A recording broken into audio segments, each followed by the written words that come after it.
يا أيها يا 3 step, then hold your voice, do the complete math. يا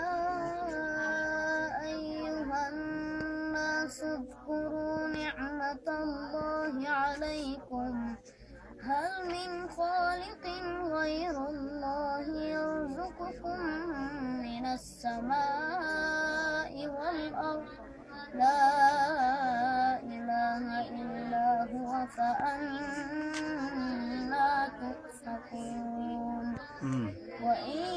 يكذبوك فقد كذبت رسل من قبلك وإلى الله ترجع الأمور يا أيها الناس إن وعد الله حق فلا تغرنكم الحياة الدنيا ولا يغرنكم بالله الغرور إن الشيطان لكم عدو فاتخذوه عدوا إنما يدعو حزبه ليكونوا من أصحاب السعير أحسنت. الذين كفروا لهم عذاب شديد والذين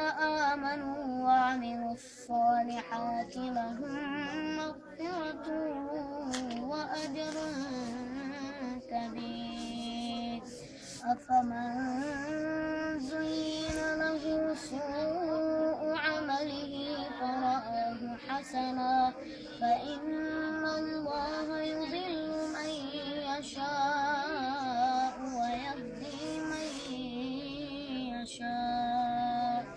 فلا تذهب نفسك عليهم حسرات إن الله عليم